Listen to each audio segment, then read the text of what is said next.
I'm delighted you came to see me. I hope you haven't brought any more of that contraband candy. No, not this time. Actually, I was thinking of bringing you some spark plugs I was unloading off the truck. Figured you didn't need any. I guess around here you just buy a new car instead of replacing the plugs. I don't think we're quite that extravagant. Oh, you could have fooled me. I mean, from the amount of stuff in this house. So what did that make me, some kind of spoiled rich kid? Oh, no, no. Quite the opposite.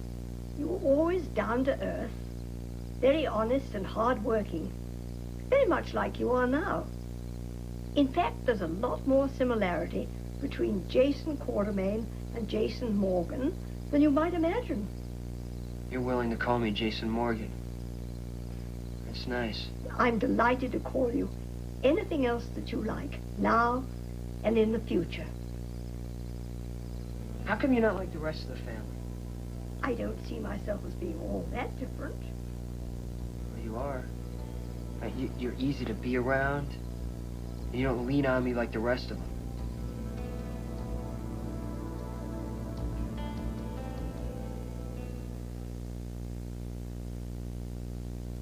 General Hospital, brought to you by Oil of Olay, a lifetime of beautiful skin. I really enjoyed this, but I better go. Well, I hope you'll come and see me again, whenever the mood strikes. The front and the back door are equally acceptable. I'll take the back if it's all the same to you.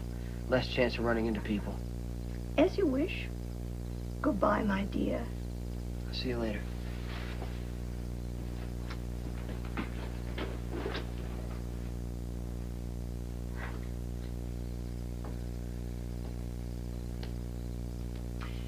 He came to see you, not me.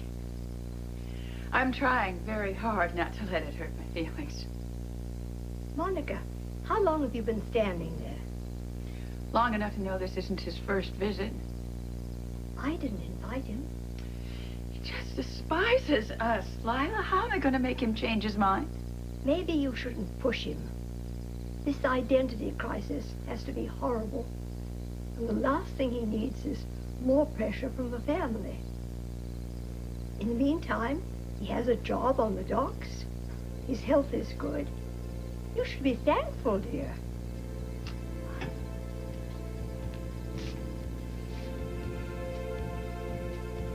I miss my son so much. Now you can feel competitive with Mother. I know, it's ridiculous. I am feeling very foolish. Well, it's not really that difficult to understand. Jason has got us all on an emotional roller coaster. Oh, it felt like a knife went right through me when he told Lila he would come to visit, but he'd come the back way so he wouldn't have to run into the rest of us. Well, I'm really sorry you had to hear that, Monica. You don't deserve that kind of pain. Although you really can't have it both ways. What do you mean both ways? I think maybe you gave up on him a little too easily when he came out of the hospital. What? You seem to have made up your mind that he was lost and we best forget about him. And that's what you made known to everybody around, including Jason. And I'm sure he felt alienated because of it. What? Wait a minute. Wait, that is completely unfair. Alan, what I did was accept the fact that the Jason that we knew and loved was not coming back. That wasn't giving up, that was being realistic. I was perfectly willing to accept Jason in his own terms. But he rejected us before I could tell him that, and I think that's one hell of an accusation, Alan. And you owe me an apology. I'm sorry, I didn't mean to hurt your feelings. I just wonder sometimes if you would have reacted the same way if AJ had been in the accident. What would have been the difference? They're both my sons. I would have reacted the same. You think I wouldn't? I think maybe you would have tried a little bit harder to keep AJ at home. The only way for that statement to be true, Alan, would be because AJ needs us more than Jason does. He is more dependent on us. He relies on us more than Jason, and he gets into more trouble. I can't deny that. Well, then stop blaming me for something I have no control over. I did my best with Jason. And for you to imply otherwise is not only insensitive, it's downright cruel.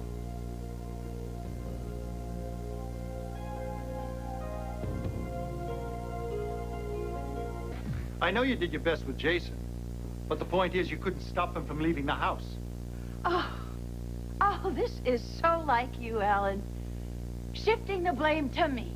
Now it is my fault. It's my fault that Jason trashed his room, that he stormed out of the house. What was I supposed to do? Tackle him, pin him down, and sit on him? Monica, please. Oh, you please. Please stop blaming me. I am not blaming you, Monica. All I'm saying is it was not right for you to stop reaching out to him. What I did, Alan, was to stop pressuring him to be someone he wasn't. I would love nothing more than to get to know the man he is now, but he wouldn't let me in. Try a little bit harder. Don't make the mistake of turning away from him when he needs you. The only mistake that I have made was to reach out to you and expect some comfort and understanding in return.